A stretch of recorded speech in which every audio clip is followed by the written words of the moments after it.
It's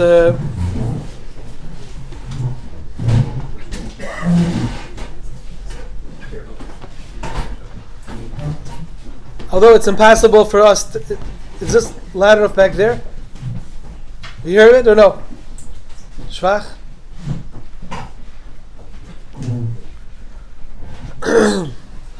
It's not in the realm of possibilities b'chlal to, as I said, by Levaya, and anyone who knew the Shiva Zatzal would know that it's not shaykh to be magdir, to define, to describe who the Shiva was and what he meant to his Talmidim. But just because you can't, the melach is not to finish it. It's impossible. It's beyond our asog, it's beyond our ability. But the whole Pach is not potter from doing our best to try and gain limudim from the Yeshiva Zatzal and the hashpah he had on thousands of Talmidim and in Gans Klai Yisrael.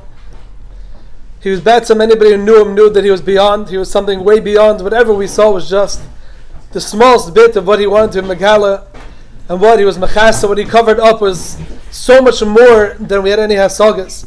And more once in a while we would see it by mistake. We'd see something that the Yeshiva chose not to be, that chose at that point in time, or was unable to hide. But b'siyat Shmaya tonight, we should be zeicha taka to be in his ur, in his chazek, from his drachim, his Torah, his inyanim, his avodah, his hashpah, and his the Zikaron of the Yeshivas Zatzal should be oilo, lamayla, and should remain with us, mechazek us. It's big schus. I got to call on Rabbi Leizerson, who was a Talmud in Yeshiva for many years and had a big yachas to Yeshiva for many, many decades. Shkach Rabbi Leizerson.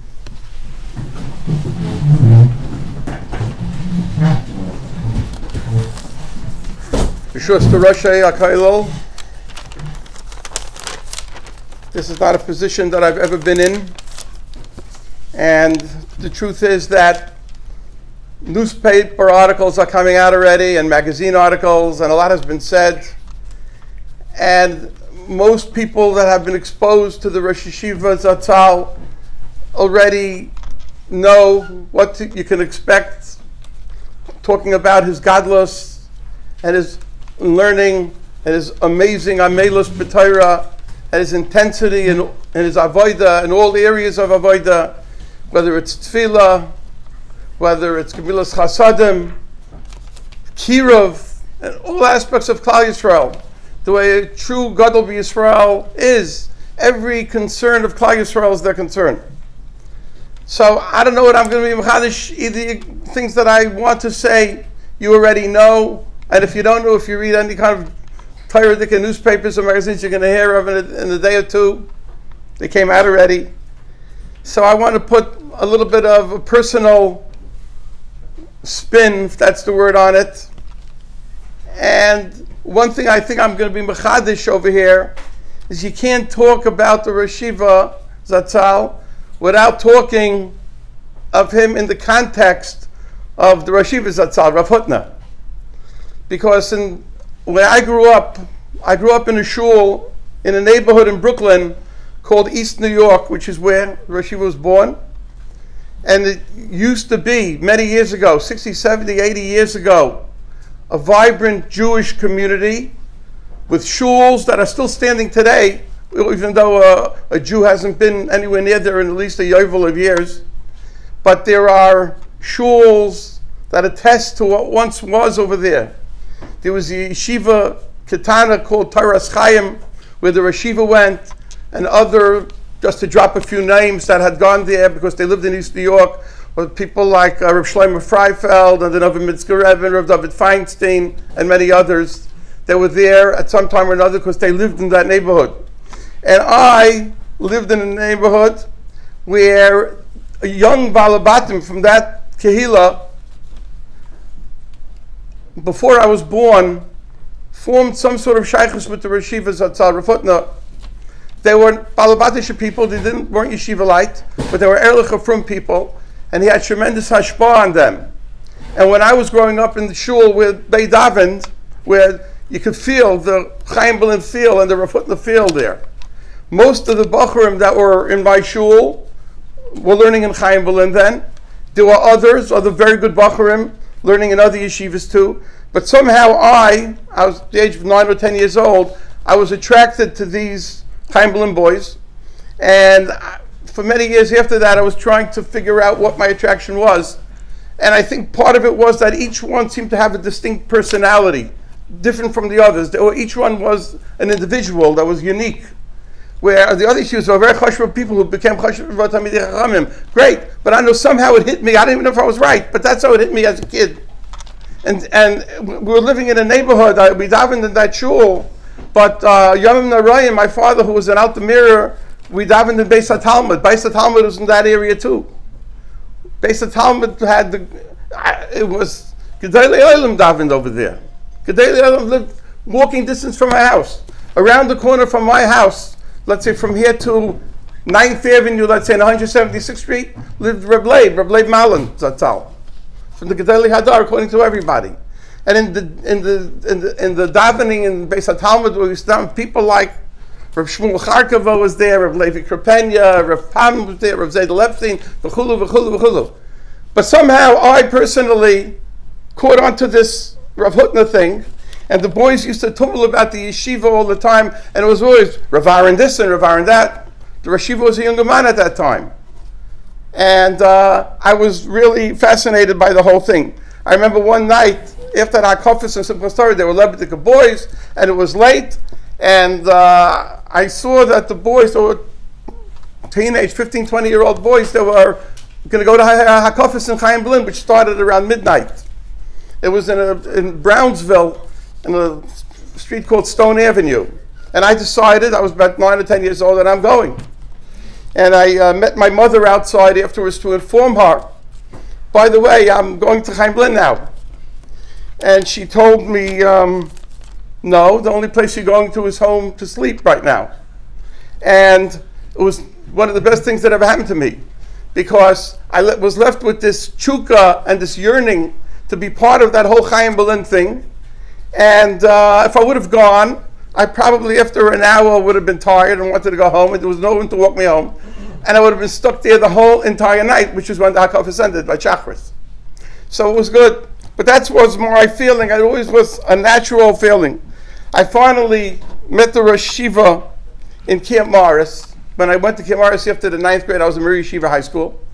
And I don't even know how it was that he approached me, but he probably knew my family name. We were family, our families went back for generations, so he probably heard there was a Leizerson kid there, so he wanted to know who I was, probably. But he was Makar of me from the beginning. And anybody, if you went to Camp Morris, and anyone that knew the Rosh Yeshiva back then, even much, much older, wherever he was, I'm telling you, it's not a guzma to say. If you had to do with him, he elevated us. He elevated and inspired us just by having shaykhs with him. But it was more than that, just his presence in camp. He was a young, really, age-wise, he was a younger man, like, not much older than the younger light here. But he was a Rosh Yeshiva already. He acted like a Rosh Yeshiva, he looked like a Rosh Yeshiva, he said shiurim like a Rosh Yeshiva. And that's how we knew him. He was a man in his 30s still at that time. And so it has to be, he did everything full blast. His learning was with all his strength, everything. And he was a Talmud. That's what this whole introduction is to tell you. I saw him as a Talmud. If you went and saw it, I didn't see him interact privately with the Rosh Yeshiva, but if you went to Yeshiva on Yontif, and Yontif Chaim Berlin was famous, it was a big avodah Yontif, and whereas most places was Ben Azmanim was closed, it was very open, and the Rosh Yeshiva used to darshan, say my morim every night, and you saw a Talmud and a Rebbe interacting, that's something that is going unnoticed, I think, so far in all the things that we're hearing about it. You see a Talmud who's mamish absorbing and drinking in every word that the Yeshiva said. He used to chazer my morim. After the Yeshiva used to say a Maimer every night on Chalamoid. Every night, Sukkot and Pesach. And I Yontif also on Chalamoid. I decided that I wanted to know Pachad Yitzchak. And I went to my mom, I didn't understand the word that the Yeshiva was saying. So a few of us, I don't think I was the one that approached him, a few Bachrim, young Bachrim, approached Yeshiva if he could chazer the Maimer afterwards. Now, it's known, at least in my time it was known, that for every minute that the Yeshiva said a Maimer, Rav Ahron said, took about 2.5 minutes. So for every hour the Yeshiva spoke was 2.5 hours. So after the Maimer, when everybody left the Beis Medrash, it was around midnight, in the Beis Medrash, he sat down at his makom with 4 young Bachrim. 2 of them weren't even in Chaim Berlin at the time, me and one other was. And he said over the Maimer, word for word, except that he added every word the Yeshiva said. And I didn't get home about 2:30, 3 o'clock in the morning. And the next night he did it again. And the next night he did it again. There was no stopping him. The energy, the ruchniistic energy that he had, and that what he wanted to give over, what he was on his mission to give over, to be Margaret's Torah, there was no limit. And that is what I gained. But I want to tell you about how he was noyeg with all Bachrim, from the strongest Bachrim to the middle Bachrim to the Shvach Bachrim, and how he was moiser himself for them. I want to tell you about, and I'm not talking about myself here, if you hear these stories, it's nothing to be proud of, but you'll hear how the Yeshiva was noyeg. When I came to Yeshiva, the way to get into the Yeshiva is you have to have a faher. His faher, Rav Ahron's faher, was that you had to talk and learning with him. You come in prepared with a piece of Gemara and going to sit and learn together with him. Not to say over a shtickle Torah, not to say over a shia, not for him to ask you what you learned last year and faher you on it. He just said, let's learn. So I went in and I told him I want to come to Yeshiva. He knew me, I mentioned before. And he said, good. So go into the Beis Medrash, learn a sugya, and come back and we'll learn together. And we'll see. We'll talk. I went back to Yeshiva. I had learned the last man, Shvuas, Mesachta Shvuas, Shvuas Shtayim, the 3rd Perek, Shvuas Shtayim Beis. And I came back after a couple of days. I told him, okay. And we learned together. I said the Gemara, he asked the Kasha, I gave a Svara, he gave his Svara. We talked learning. It was very nice. I walked out, good. All the Bachrim knew how to go. Yeah, good, it went good. This is Pesachta Shvuas. And I went to Shia, we learned Baba Basra, then Baba Metzia, then Gittin, then Baba Kama, and then the 5th year we learned Kedushin till Pesach, and then they learned the Durham. That summer, we were learning the Durham. I was in camp. I was in front of the Beis Medrash one Shabbos Mincha, and the Yeshiva comes walking up for Mincha. This is he thought Mincha was at 6 o'clock, but Mincha was 6:30. He says, you know what, I'm here for early, let's go for a walk. So we went for a walk in the country on the road in Camp Morris. And he's talking about this, about that, the Yeshiva, about what we're learning, how I'm doing. And then he says to me, by the way, do you remember when we spoke in learning when you came to Yeshiva? I hardly remembered it. Yeah, I remember it. Do you remember what we learned about? What we were learning? No? Wait a second. We were learning in the Dorim the same Inyan that was in Masechta Shvuas, and that we talked and learning about. Yeah, it's about this Inyan that we're learning now. I said, yeah, I remember. He says, you want to know something? That's tomorrow. I thought I did good. I was talking to my friends, Harus is a reminder, right? Okay. So what happened was, he built me up that day when we had talking and learning. He made me feel that I knew it, that I did it all right. We had a chavusi shop. little shakla between two of us. He said Azai, and I said Azai. And then he built me up again. He was trying to show me, look, it's 5 years later, look at you. You didn't, compared to what you are. So that's how he was. He elevated all of us in all the areas. He made us feel good about ourselves. He made us feel that we were accomplishing something. And he made us feel that we can reach our potential. And that we really felt it. It wasn't just talk.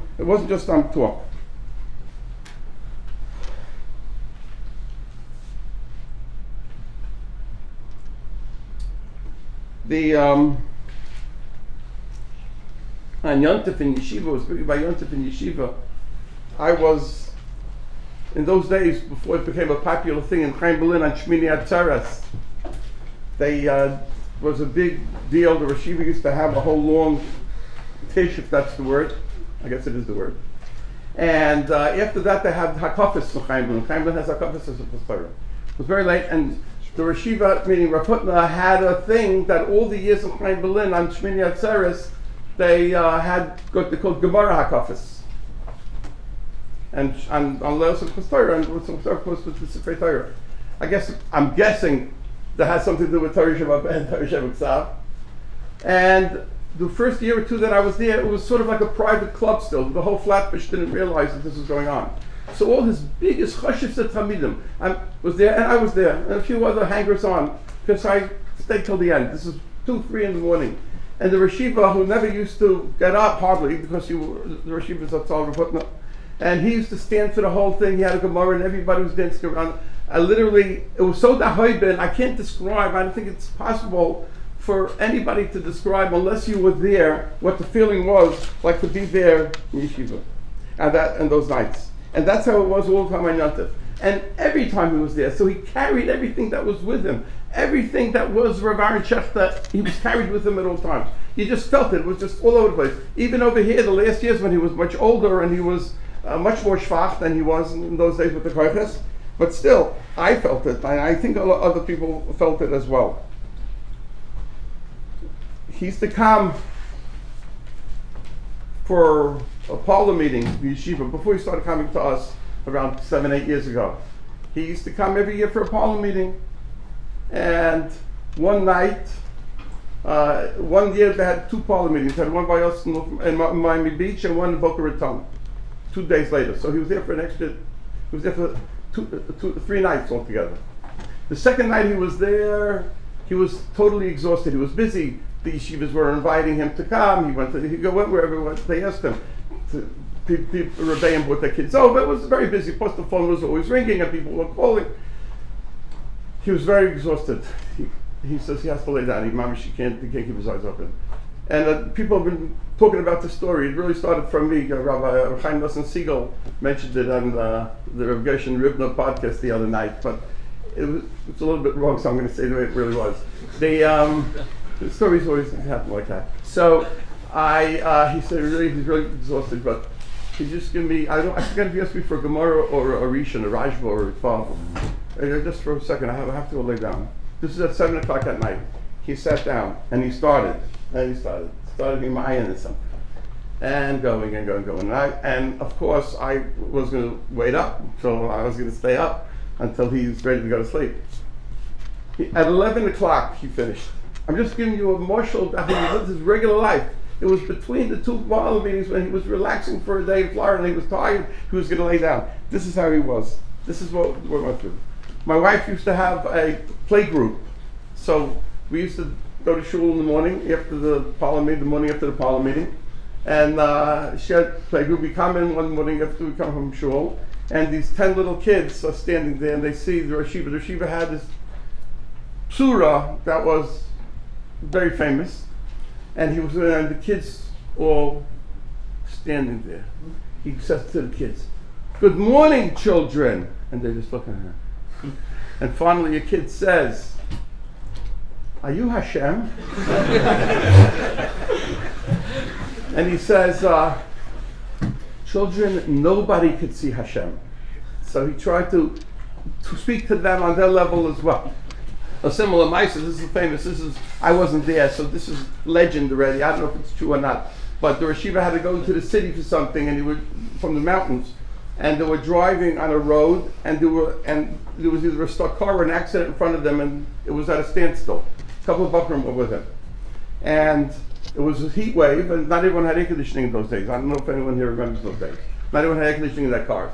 And it was boiling hot. And there was a merge.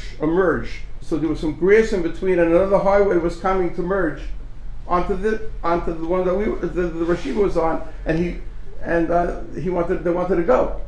So he saw that car, it was moving, that highway was moving. So the Rashiva decided to get out, and he walked across the grass and to try to stop the traffic in the highway, which he succeeded in doing. But the guy who was there with him said he heard later that people, when you get in a real heat wave and you don't have air conditioning, you can go a little bit mishuggah. So a person there was there with his wife. He heard the person tell his wife, "Martha, I'm losing it. I just saw God out there on the highway." But that was the tour. That was the tour the Rosh Yeshiva had. One year, it was before Pesach, I decided to call him to say to Rishon Rabbi Yontif before Pesach. It was about a week before Pesach. I come home from school, and I don't know, I was learning Chumash in Beis Yaakov with the class, and we're learning Pashas Miketz, and I came across the Rashi, V'kel Shakai Yitin L'Charachmim, when Yaakov Avinu decided finally to let Binyamin go to Mitzrayim, go out to Mitzrayim. V'kel Shakai Yitin L'Charachmim. So Rashi says there, Misha Amalai Lamai Dai Yom Dai L'Tzaraisai. Hashem should say enough to my tzaras. Shaloy shakatati min urai, Rashi says. I haven't rested since my youth. And then Rashi just gives a list. If you remember, tzaras Lavan, tzaras Esav, tzaras Dina, tzaras Yosef, tzaras Shimon, tzaras Binyamin. I just came home and I didn't know why I decided to say that Rashi to my wife. Listen to this Rashi. I don't know why I said it. They just caught me that Rashi, and I said over that Rashi. About 15 minutes later, we decided to call the Rashiva to Rishon Yontif because it wasn't right before Yontif, but right before Yontif we couldn't reach him. So I called him. So he had time, and he spoke how things going in Florida, and how's the mother of the triplets doing? I said, yeah, the kids were about a year old. I said, yeah, it's a little rough, but Baruch Hashem, but it's a little rough. Tell her in my name that Yankif Avinu also had Tsar Gidl Banim. But it worked out all right for him. I'm not saying he had Ruach HaKodesh, I don't know, I'm just saying the story. I just thought it's something to think. Now,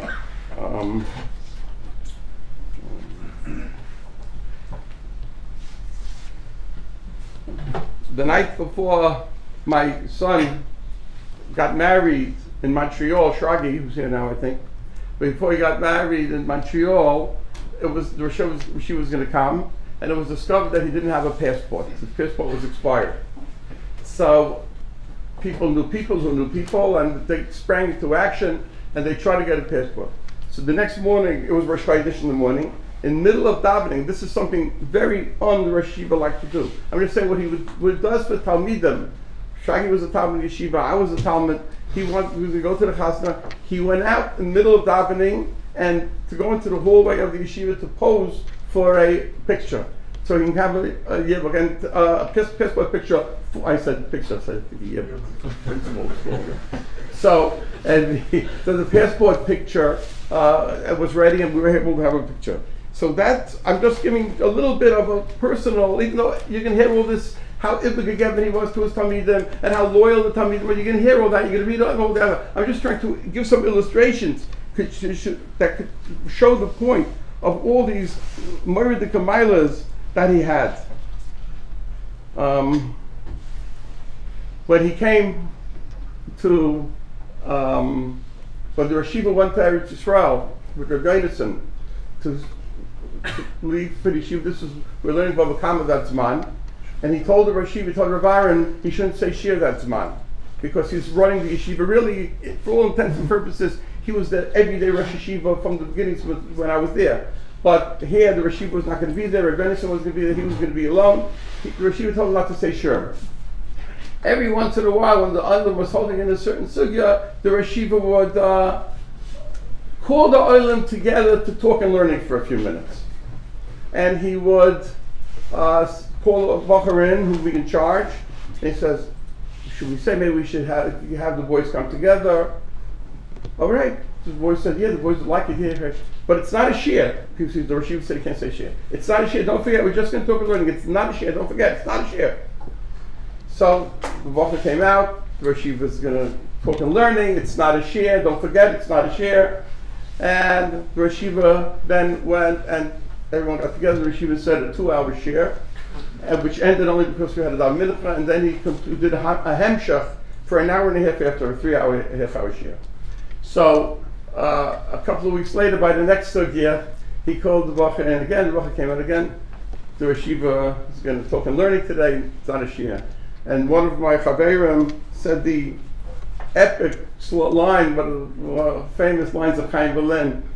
Rav Ahron geht reden an a shir. But this is what we were exposed to all the time. Such a high level of learning. I personally, I'm not for anybody else. Such a level of intensity and such a godless in learning, and such amkes in learning, so deep in learning, and so high in learning, and so exalted in learning, and in all areas, and so exact in everything he did and everything he said. I just want to close by I went to a lot of conventions. My wife and I went to a lot of conventions, a lot of Aguda conventions, Torah Masar conventions. At the Torah Masar convention, I used to sit and eat with him. And one year was Parshas B'chukai, and the pasuk says over there, the Eibush says at the beginning when it's going to be good before it goes the Torah and everything. V'salachti b'soichechem. I forgot the word. Anyone remember it? V'salachti b'soichechem. I'm going amongst you. Rashi says over there, Atayel imochem b'gan Eden. I'm going to be metayel, I'm going to stroll, I'm going to spazier with you in Gan Eden.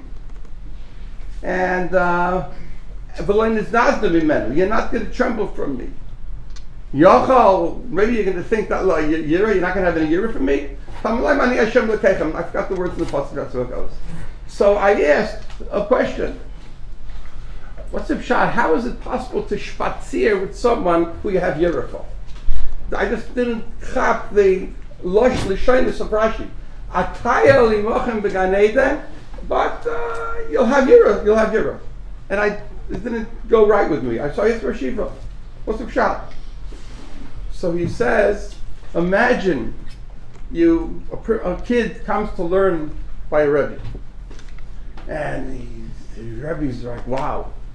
And every time he has to speak to the Rebbe, he goes up to the Rebbe's door and he's trembling and he's shaking. And finally, until he gets up the nerve to knock on the door to speak to the Rebbe. And then, as time goes on, as years go on, you don't tremble so much anymore. The trembling stops. It gives way to a sense of richo, a sense of distance. When it says yira means distance. Kira means, ava means kira. Yira means distance. You get a sense of distance. You understand that I'm down here and the Rebbe's up there.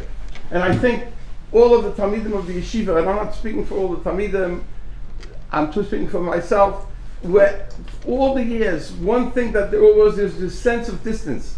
He was never our friend. He was never our buddy. We never slapped each other on the back. He was a Rashiva, and the Rashiva was somebody who was Yira. Yira made a sense of Yira. We knew that he was awesome, and he was great, and everything, but we were still comfortable. We weren't trembling. We were able to go and ask him all the shaylas. Hopefully all the Talmidim and all of Klal Yisrael, and because he had so many connections all over, mamish all over the world. The more, even from when he was staying in our house, you say from the people that were calling him, from plain people with problems and issues that he was involved in, trying to help people, from Gedolim that were calling him. And you could even tell, if I dare say so, I don't know, listening to when he answered the phone, Gedolim wanted to speak to him. They also had this Yerah Tachavit for the Yeshiva. And hopefully it'll be a source for all of us. We'll remember we get all the inspiration and all the Hesiris from thinking about him and talking about him, quoting him, and learning his Torah for all of us.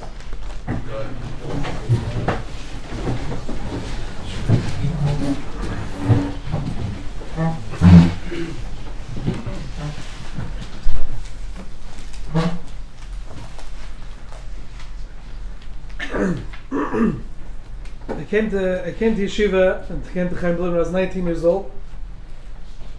And at that point in time, I was still a nice boy from Kendall, Florida. And I had never met anybody like the even Dovid to the Yeshiva. I never experienced or had any yachas to. And I came to the Yeshiva and I had my faher and I went up to the office. And and the Yeshiva buzzed me in. The Yeshiva didn't open it. He buzzed you in, buzzed the thing, then you go in. And he walked in and the Yeshiva was sitting by his desk. And as Rabbi Leizerson said, the Yeshiva always had this majestic, angelic look to him. And he told me, sit down. Okay. And he looked at me and he said, who are you? And I said, Ahron David Singer. Ah, okay. So he asked me, who's your where are you from? Where'd you go to elementary school? Where'd you go afterwards? After that, where's your father from? Where'd he go to school? Where's his parents from? Where's your mother from? On and on and on. I'm thinking to myself, what does he want from me? So the Yeshiva looked at me and he said, you're probably wondering why I'm asking you all these questions. I said, in fact I am. And the Yeshiva said, because I want to know who you are. And if I want to know who you are, I can't know who you are unless I know who your parents are and know who your grandparents are. So I'm asking, I'm not asking because I want to know who your grandparents are. I'm asking you because I want to know who you are. I said, fine. And he's going down the list of questions and he says, when's your birthday? And me being from Kendall, I asked a very foolish question. So Shiva mean my Hebrew birthday or my English birthday? And the Shiva looked at me and he said, you're Jewish, right? And I said, yes. He said, okay. So Zan Chezra. I said, okay, fine. What did you learn last month? The fighter made the terrible mistake of saying, last month we did Kedusha. Excuse me, Ahron Dovid. I can't imitate him, but it's hard not to. Excuse me, Ahron Dovid. I believe you do homework, but you learn Masechtas. I said, okay, fine. So I learned Kedusha last month. So okay, fine. Do you have something to say? I said, yeah. I said, yes. You couldn't say, yeah. Yes. So I told him about a Rambam and a Ravid and a Kasha. And he said, okay, it's enough. And I was upset about it because I worked very hard. I said, can I tell the Yeshiva my pshat? No. And I said, but I worked hard, I have a good pshat. And he said, I'm not interested. So I said, can the Yeshiva just give me 2 minutes, let me say my pshat? And he said, okay, fine. So I said my pshat, and I said, Kedusha and whatever. And he said, and then I'll tell you one thing. So what? He said, I knew I didn't want to hear it.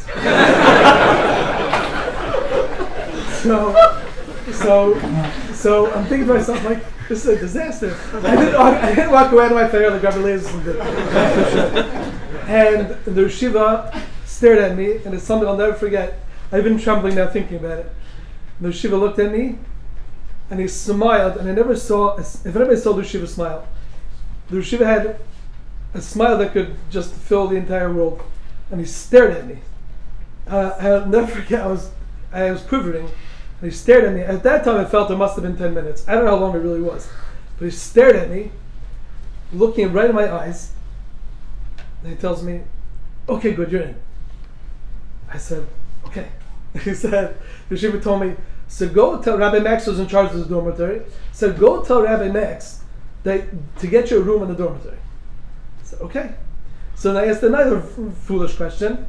Who is Rabbi Max and who do I find him? Where do I find him? The Yeshiva said, go downstairs, ask somebody where Rabbi Max is, and ask him where to find him. I said, okay, okay. I left. And that Reishim, the Yeshiva, this is 24 years ago, and that Reishim the Yeshiva made in me, it lasted mamish till now, and it opened up my eyes to a new hasaga of Kavod Torah and Gadlus Torah, and it never left me since then.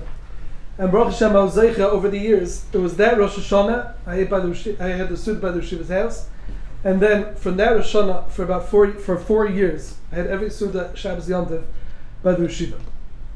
And I walked back with him hundreds and hundreds of times, back and forth to his house, to the Yeshiva, and back and forth, and it was mamish. And I learned a lot of Torah about the Sudas, and I have a lot of maisim about things that he had told me. Like when I ever davened there, Lil Shabbos, you probably heard many of them. But I'll tell you, the Hesped, but I can't, I'm not, the Yeshiva told me on the airplane, I was with the Yeshiva on the airplane one time, and asked him about a certain Golda B'Yisrael, a controversial Golda B'Yisrael. And on the airplane, the Yeshiva couldn't leave. Like, very often I asked him questions, he would always say, Ahron Dovid, goodbye. And that was the end. But he couldn't do that on the airplane. Hagam, he did threaten to throw me out of the airplane on several occasions. But I asked him a question about a certain Golda B'Yisrael that was controversial. And the Yeshiva told me, he says, Ahron Dovid, if you would conjure up in your mind the biggest goyin you could think of, the biggest balavoida you could imagine, said you wouldn't even start to touch a little bit of who this individual was. So he told me. So I always felt that way about the Yeshiva himself, is that no matter how much I would think about his goiness and his hesmada and his intensity and his avodah, there's no way you're ever going to even have any sort of hasag in the smallest bit of who the Yeshiva was. And there was a mice I was on the airplane another time with him, and we were leaving from Florida, going back to New York, and the Yeshiva, he looks at me and he says, Ahron Dovid, I'm so sorry. I'm so exhausted. I have to go to sleep. Okay, fine.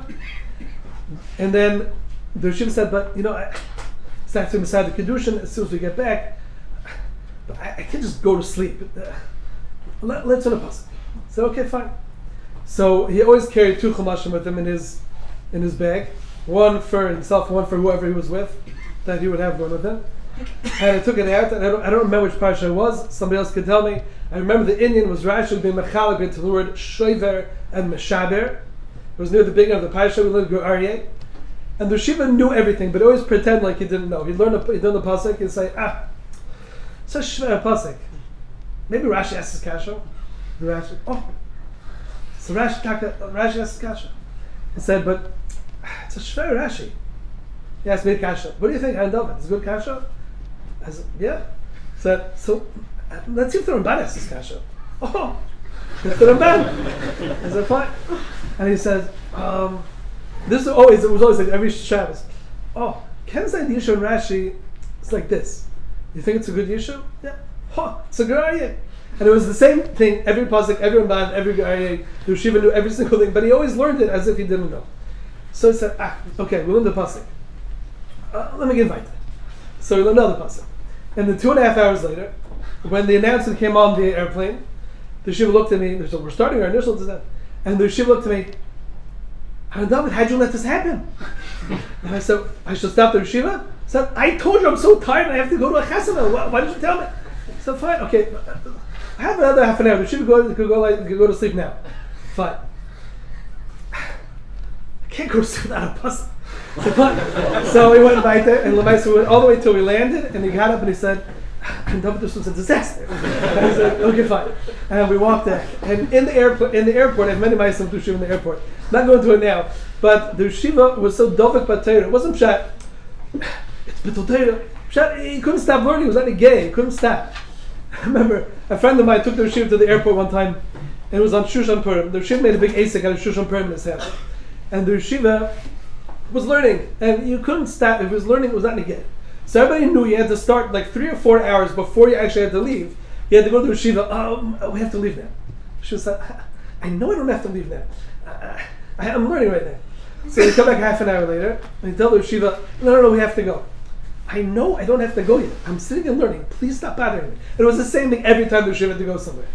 So finally, about 40 minutes before the flight, we finally convinced the Yeshiva, it's 40 minutes before the flight, we have to go. Yeshiva said, okay, fine. So they went into the car and they drove really quick to the airport. They went in the airport. There was less security then. The Yeshiva, they ran. He was telling me. He was there. Took the Yeshiva. And they're holding their bags. They're running through the airport. And finally he gets to the gate.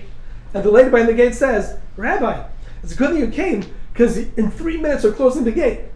So he turned around to the guy, I had 3 more minutes! What are you rushing me for? I told you I had time. So I had 3 more minutes. What are you, I was in the middle of learning. I was such a good sugya.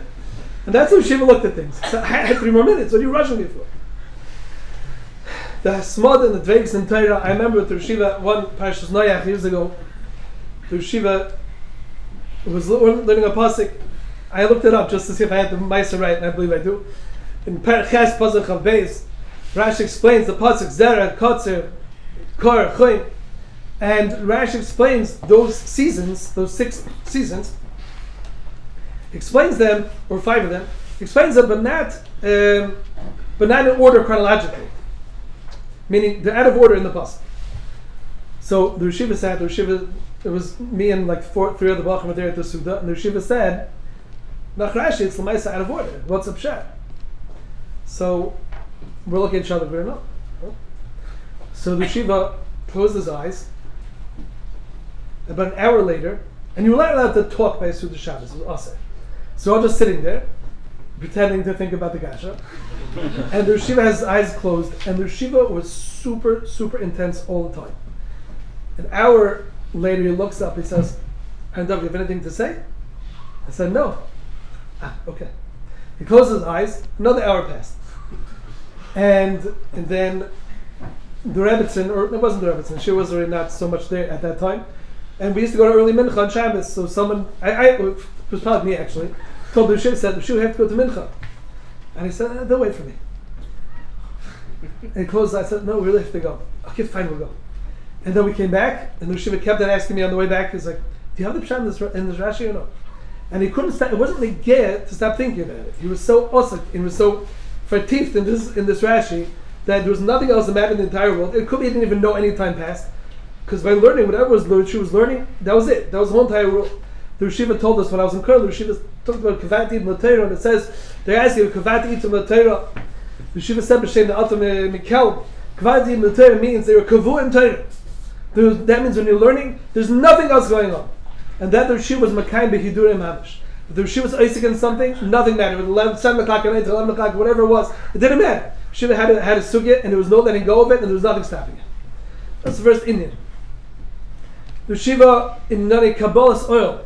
The Yeshiva discussed Kabbalah's oil many, many times. And the Yeshiva had mamish, his own Metzius was Kabbalah's oil. Every cheshbon he made, it wasn't a bunch wrong for me to do right now. And I remember, by the Yeshiva, he was very makbid, and it was strange, and I didn't know what the pshat was. The Yeshiva was very makbid that if somebody's walking around with a raincoat or a winter coat with the belt that was not tied, he would make a whole asik out of it on Shabbos, and he'd tell them, he'd point across the street, across the avenue, point to them, tie your belt. And the Yeshiva wasn't like, didn't go out of his way to be firm on people's cheshbon at all. And he did tell me he knows their place from that matter. So I asked the Yeshiva one time, Shabbos day, after the Suda as we were leaving, I asked the Yeshiva, why is the Yeshiva so makbid about this? And the Yeshiva told me, he said, you tell me, what's the pshat? Why is it someone wears a raincoat or a winter coat and they have a belt and they don't tie it? Why? Why not tie it? It's there. That's what it's meant for. Why not tie it? So, I don't know. I'll tell you why. It's precursed oil. I said, why? I said, what does it mean? He said, the Yeshiva lived in the East 17th. He did. 16 years ago he moved. But when I was there, I lived in the East 17th. And it was right across the street from a football field. And I also live across the street from a football field. That's not on purpose, but that's mitzvahs. And the Yeshiva would ask me, he said, do you ever see these people, these children, students, you see these students, they walk around, and I see them, and they have a hat, but it's backwards. Why wear a hat backwards? And he said, and why do they wear their pants by their knees? Why? And I said, I don't know. He said, it's precursed oil. And he was so serious about it. He said, you have the hat. You're supposed to wear the brim in front to block the sun. You wear in the back. Why? Because you're doing something which is not the way it's supposed to be done. Oil means you do things that are supposed to be done the way they're supposed to be done. If you have a coat with a belt, you tie a belt. The belt is not there just to be left. And he said, I know the place can say that it's the tzuras halavush, it's the derech halavush. I know that. But I hold precursed oil is not a tzuras halavush for Eid. And no matter how many people wear it that way, it will never be derech lavisha, and thereby tell everybody they have to tie. And he was so makbid about it. Precursed oil. Meaning he took it was so serious by him. If somebody in the shir, somebody walking late to shir, which was a very big mistake, and if he walked, she said, but that's flying for the shir. He said, if you're late, you have to run. How can you walk in here like that? What is this? A picnic? It's the middle of the shir. So you have to run if you're coming late. And it was so intense, and he was so makbid about it, that his whole, if anybody ever heard or saw the yeshiva, when he got excited about something, when he got very serious about something, it was a pachad neira. But it was the super intensity of the hamokas hatayr and the hamokas hadas that the yeshiva had mamish to every single Indian. Rabbi Leizerson said over, you can't talk about the yeshiva without talking about his yachas he had with the yeshiva zatzal, the Zikaron, the Zikaron. And there's a lot of interesting things that I had heard from the yeshiva. Now the yeshiva never ever spoke about, at least in my, only very rarely did the yeshiva actually ever talk about Rav Hutner. But everything the yeshiva said, the pshat is, I asked Ahron Shechter at the shiva, why is it? And he said, because everything the yeshiva ever said was from Rav Hutner.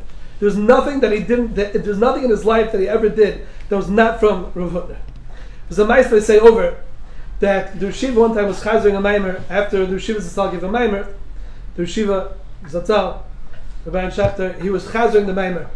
And he would chazer a maimer for hours and hours and hours and hours and hours until it became the morning, and then down chakras, and then go to first Seder. I don't know when he ever slept. But he go, so the Maisa is that as he was walking in East New York, I guess in Brownsville, or Stone Avenue, wherever it was at the time, and the yeshivas walking together, and they're going, chazering a maimer. I heard it was Chaim Shlita, and they're walking, and all of a sudden there was a person who was coming towards them that was pretty clear that he wanted to steal or mug them. So he said over that as the yeshiva was walking, he reached into his wallet, and he took it out, and the person walked over to him, he gave him his wallet. So I don't have time for this. He gave him his wallet, and they didn't go invite her. Because chazing remind for the yeshiva, it didn't matter. He gave him his wallet, he said, I don't have time. I don't have time for this. And just gave him his wallet. And that was it. No, it didn't matter. Because the Nova Mimer, and nothing else mattered at that point in time. One Motzei Shabbos, we were Zeicha by Rabbi Leizerson's house, the Moshe Hamig, Zikaron the Brocha, said over a bunch of Meisim, stories about the yeshiva, and about the yeshiva that, in the original parts of the yeshiva, and the Mesiras Nefesh people had amazing stories. And I was very excited to tell the yeshiva about all the things that I heard when he arrived. And I told the yeshiva, I said, yeshiva, Moshe Hamig told us a bunch of Meisim about the yeshiva and how it started. And the yeshiva looked at me and said, I'm not interested. I said, there's such good Meisim. And the yeshiva said, there's one Meisim that matters, is that the yeshiva itself was there and we learned, and that's it. Everything was not negative. Meaning everything was bottled and mavotel chabi, the yeshiva itself, Rav Hutner was there, and that's all that mattered. Everything was bottled and mavotel l'gabra. Yeshiva told me. The yeshiva hated chitzonius. With every aspect of his life, he hated chitzonius. He used to send me around by a bris. Who they're taking pictures. Back then they didn't have smartphones. You actually had to have cameras. And the yeshiva would tell me, go over and tell them to stop. So I was, a little bacha, and I'm going to tell the parents and grandparents who are taking pictures. No, the yeshiva says you can't take pictures. So I asked the yeshiva, one Shabbos I asked the yeshiva, so why is it that the yeshiva sends me around to tell people not take pictures by a bris? The yeshiva looked at me and he said, Ahron, let me ask you a question. Do you think when the Beis HaMikdash is going to be rebuilt b'Korev, and the Kohen Gadol is going to go into the Kodesh HaKadosh and Yom Kippur to back to the Ketores, do you think someone's going to be there taking a picture? I said, Mustama, no. I said, why not? I said, why? Because I'll tell you why. Because if you want a moment to last forever, be there when it happens. Nowadays, no one is anywhere anymore. You're not at a chasana, you're not at a bris, you're not at a simcha, you're not at a bar mitzvah. Why? Because you think to yourself, I don't have to actually be here because I'll have the picture. And if I have the picture, then I'll remember it forever.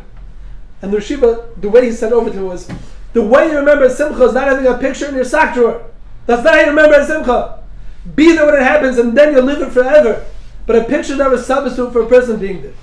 And he was super makbid about it. And he was mamish all fired up about it. He thought it was such pchisis, it's such chitzonius to take a picture, and that's going to go and be, that's what's going to substitute for actually being there at the time. I was at a chasana, and the yeshiva was very makbid. Again, people that are not talmidim, he didn't have a kvadas on, but talmidim, the yeshiva was super makbid. And I was at a chasana, I had driven the yeshiva to a chasana, and I feel bad, I can go forever, if anybody ever noticed that. But I'm going to stop by mine.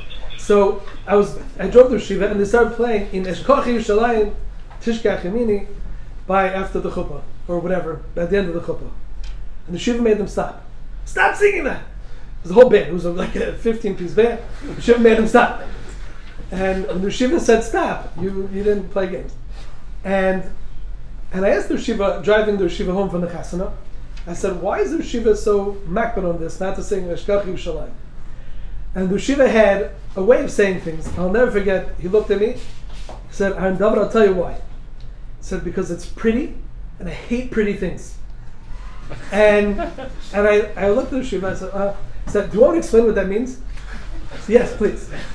He said, there's no such Masorah that you sing Eshkach Yerushalayim. It's brought down in Halacha that the Chassan says it before he breaks the glass. Remember the Churban Yerushalayim. Said it doesn't say anywhere that someone's supposed to sing it. It doesn't say anywhere supposed to make a whole asik out of it. You're saying this pasuk is Zeich from the Churban Yerushalayim. So why did it? Now they start playing in the band, and why are they singing it? He said, why they do it? He said, it's pretty. It's a pretty thing. Pretty means something is lacking teichen completely, has no masorah to it, no imik to it, no depth to it, no teichen to it, and they do it because it's pretty. We don't do pretty things. Everything has to be with an imik, and with a das, and with a pnimius. If it's just the realm of chitzonius, not allowed to do this. That was the imik of the Yeshiva. Everything that he ever did was mamish with the amkas, with the havana, with the vort, with the depth to it. There's nothing that was just pretty. I asked the Yeshiva one time, I said, it was before Hashanah, and I asked the Yeshiva, what kabbalah can I make? What can I do different this year? And the Yeshiva said, why do you have to do something different? I said, don't do anything different. Be different. Why do something? Doing is chitzonius, but do something different. Be different. And when you're different, then do something different also. But if you're focused on doing something different, that's a terrible thing. Be different, Andar. Be someone different this year. And that's what Yeshiva told me. Previous. There's no such thing as chitzonius, live with chitzonius, but to live always with pnimius. That's the Indian. The Yeshiva was so makbid on the tzur of the Ben Torah, the way we acted, the way we spoke, the way we walked, the way we dressed. And the Yeshiva was very, very makbid about it. If there was ever a bacher that walked out without a hand jacket, the Yeshiva would give it to him.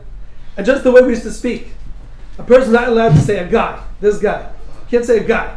And there was a person, an individual, a yid, a bacher, a man. The word guy was awesome. And if you ever said, my kids, you have goats in your house? Oh, your children. Oh, okay, your children. Fine. Okay, good. And you couldn't say your wife either. My wife was awesome. Say my bias, my Rebbitzin. Say your wife was awesome. And how much more so? This is a true story. There was a bacher, an innocent bacher, just came to Yeshiva. And he came to Yeshiva and he asked the Yeshiva, can I come have a meal by the Yeshiva on Friday night? And the Yeshiva said, I'm sorry, you cannot. So he came over to me, because I was by the Yeshiva, and said, what's shit? Why did the Yeshiva let me come? I said, what'd you ask him for? So I asked him to come for a meal on Friday night. So, okay, well, then you're not going to go. Go back to the Yeshiva and ask him, can I come to the Yeshiva for a Suda on Leil Shabbos? Ask him. So, yeah, mamish? Yeah, mamish. So he went to the Yeshiva and he said, can I come to the Yeshiva for a Suda on Leil Shabbos? I said, of course. The Yeshiva said, I'll tell you a very important thing. I don't know what Friday night is, and I don't have meals on my house on Shabbos. If you want to come for a Suda on Shabbos, you should come. The way you spoke, very messiachas to things, I just heard from Ahron Shechter, my old chavrusa, the Yeshiva's grandson, that the Yeshiva also never said, okay, now we're going to eat. Let's go eat. There's no eating. You had breakfast, let's go have breakfast. Let's go have lunch. Let's go have supper. Meaning eating was a bahanidik thing. Behemoths eat too. A yid, a human being, he eats breakfast, lunch, and supper. That's something else. That's not eating, that's having breakfast, lunch, and supper. Meaning, b'siachas to everything, the derech of kavod and the derech of kedusha. In of the yira of a Talmud Chacham and kavod, as Rabbi Leizerson said, no one was friends with the yeshiva. Everybody was afraid all the time. And when he walked up to the yeshiva, he had to have a hat and jacket, he had to wear the proper tzura, he had to speak properly to the yeshiva, and he was makbid on every single nekuda. Not for his egin and kavod, because I have many ma'asim where he couldn't care less about his kavod. But the yeshiva was makbid on kavod HaTorah, and the way that a bacher has to treat his rebbe. And remember that mitzad this, the kavod of a Talmud Chacham, is that one day we're walking in the street in East 17th, in Flatbush, and a child came over, he must have been 8 years old. Child came to the yeshiva, he stuck out his hand, and he said, Good Shabbos. The yeshiva smiled at him, Shabbos Ingel. And afterwards, the Yeshiva grabbed my arm and said, I'm only telling you this, you should not get ruined by America. I said, what? I said, what? And he said, I don't believe in Europe any child this young would ever come to a Rav and stick out his head. He said, obviously his father told him that you see a Rav, you go shake his hand, fine. But, that's what he told him. But I'll let you know one thing, is that it's so treif. He said, a Rav is not your friend. You shake your hands with your friend. He's coming here to shake his hand with me. I'm letting you know. Listen, he's a good boy, and he only meant good things. I have no time on this boy. And I have time his father probably doesn't know either. But the yachas from a person to a Rav, a mispalel, a bnei akehila, and a vad bnei yeshiva, is with year and pacha. Just go stick out your hand to a Rav. Said, you can say good Shabbos if you want to, but that's where it stands. He said, the Yeshiva looked at me and said, I'm Yeshiva, I'm not your friend. As the Yeshiva told me. And it's a very good thing. When I came to Yeshiva one Chol Hamoed, back, I was the first days I was by my parents in Kendall. I came back, and the Yeshiva saw me. It was a huge crowd in the sukkah because it was a mimer. And the Yeshiva had this thing that he would just point. It didn't matter if there were 100 people there. Point. In fact, one time it was after Shachar, the Yeshiva pointed. So I went over to the Yeshiva. Said, "The Yeshiva wanted to talk to me." He said, "Of course I want to speak to you, but I didn't call you over." I said, okay, he said, I called over him. Can you get in for me? I said, yeah, fine. So the Yeshiva pointed, and it became clear there was like a crazy. I'm so. Yeshiva pointed. The camera was pointed at me, and he's gone. I came with the Yeshiva, and I had just gotten back that afternoon, and he said, Ahron Dovid, say Shalom Aleichem. I said, Shalom Aleichem. Okay, good. Now you can go. And the Yeshiva was just showing me that you came back to Yeshiva. I'm here, Rabbi. First thing you have to do when you come back is say Shalom Aleichem. What are you doing? You're sitting in the back. Come to Shalom Aleichem. Now he said Shalom, okay, now you can go. And the Yeshiva had this all the time. And I remember the first Rosh Hashanah I was in Yeshiva. Now, if anybody came to Chaim Berlin ever, Rosh Hashanah in Kippur, the place is packed. And the Yeshiva tells, whatever, the whole Nusset that is in Chaim Berlin, to every single person. It takes, I don't know, an hour and a half, 2 hours by the time you can get out. And I was having the suit by the Yeshiva. And I thought the Yeshiva Pasha wasn't. He's just said this to over 1,000 people. And Rabban from Shul used to come. The Gofrim used to come. And Mamish very chashuv people used to come to get a brach from the Yeshiva and the Rosh Hashanah. And the Yeshiva looked at me and said, "You did not come over in the line." And I said, "Yeah." He said, "Why didn't you wait? Why didn't you come and say Ketan?" I said, "I was going to say the Yeshiva afterwards." And I was so mispalled from it that out of all the 1,000 people that were there, he thought I wasn't there. And it made me feel so chashuv that the Yeshiva was makir, I wasn't there, and it meant something to the Yeshiva that I wasn't there. Yom Tov Shabbos, I can't go into all, it's 10 o'clock already, but I could go on forever and ever. I wrote after the P'tira, I wrote pages and pages and pages and pages of Torah and Meisim that I have from the Yeshiva. I shared it with all the Bnei Yeshiva from Chaim Berlin and the Baruch Shem, and people were very nispal, were very misoyer from it. But when I left Yeshiva, 16 years ago to come to North Miami Beach, I davened Shachris and I had to go after Shachris. And the Yeshiva told me, I went over to the Yeshiva and he looked at me, I looked at him, and the Yeshiva said, so, I guess this is it, you have to go. I said, yeah. Or yes, whatever I said. And the Yeshiva said, okay, so go. And I started, couldn't stop, turn your back, and I was walking backwards. So wait, don't leave. Okay, so I started coming back. I said, no, go. So I started going. Wait, don't leave. I have no idea what's going on. And he said, come here. What I mean is, you should go, but don't leave. And he said, go, but don't ever leave. And that I would stay for the rest of my life. The Yeshiva said, go, but don't leave. And the Maisa never left. I've been here for 16 years. And I'm the only one. I'm only one of thousands of Talmidim the Yeshiva had, and the Hashpah he had in all of us.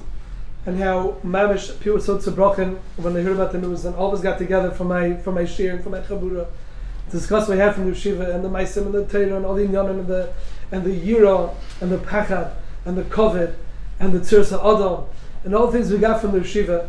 The Yeshiva Mamish was the life of so many people. There was someone when I first came in, somebody made a mistake, said, he meant to say was the Yeshiva your Rebbe, but instead he says was the Yeshiva your father. He said, no, I mean your Rebbe. I said, no, you're right, there's my father. I have a Baruch Shem, I have a father, but the Yeshiva also was my father. And everybody felt that way about the yeshiva. That when he was gone, everybody lost their father. And the yeshiva treated himself that way also. Remember, someone gave the yeshiva an invitation to the chasana. And the yeshiva said, "Can I ask you a question?" He said, "Did you give an invitation to your father also?" I said, "No." So if you don't have to invite your father, you don't have to invite me either. I'm coming either way. And he had a way to show the love they had for his Talmidim. And when I heard about the B'tira, I ran home and I went home to my office back at home, to whatever, my study back at home. And I grabbed my Rosh Hashanah, the Yeshiva Sefer they put out in Rosh Hashanah, and I just grabbed it. And I couldn't imagine that the Yeshiva was not going to be here anymore. And Lamaisa, just like the Yeshiva told me, go but don't leave. We say the same thing back to the Yeshiva. Yeshiva went, he's gone, but the Yeshiva doesn't leave. And he's not in the das, in the leiv, in the seichel, in the mitzias of every single one of his Talmidim is mashpia on. In hasmadas hatayr, in the emek hatayr, in the tviyah on a person. You can never stop growing. You can never be complacent. You can never ever be happy with who you are. You have to try weiter and go weiter. And the Yeshiva Davka said a tifa shir. If you say they didn't understand it, could the Yeshiva explain it to me? He said, no, figure it out. Then you have to bring it down to your level. Come up to my level and understand it. Because that's what you have to be. You don't have to. If you stay down there, you stay down forever. You want to stay down there, you want to be up here. And that's how Yeshiva dealt with things. And the Yira, and the Pachad, and the Kavod HaTorah, and the Kavod of Yom Tov, the Kavod of Shabbos, his Kash for person's Rabbi, and the sin of Chitzonius, the Yeshiva, he screamed there one time. He said, Chitzonius is Loshem Mechitza. To the degree you have any Shaykhs to Chitzonius, you magic a Mechitza, you and the Rebbeinu Shalom. B'siyat the Shleim, should Mavad al Chitzonius, change our sogas, change our musogim, change our way of life. Not Mesiachas things in the low levels of them. Not Mesiachas the things, not be mushpah from the world around us, to see things secularly, as the Yeshiva said, but have to be aristocratic and sophisticated, like the Yeshiva used to always mun from people. Why do you want to be a pushta person when you can be an aristocrat? Why? Why do you want to be small when you can be great? And the Yeshiva mudded and demanded it was teveh from us. And he was a living example of that metzias, of pure greatness, exaltedness, malchus, manish, with kedusha and tahara and avodah and a tzura and a machshav and every single nakud in the world. That his bracha, his Torah and his yira and his avodah session should be oila for all of us. To his bracha, vatzlocha, simcha, nachas, we should give him nachas, we should give nachas, give our parents, like God's call nachas. Amen.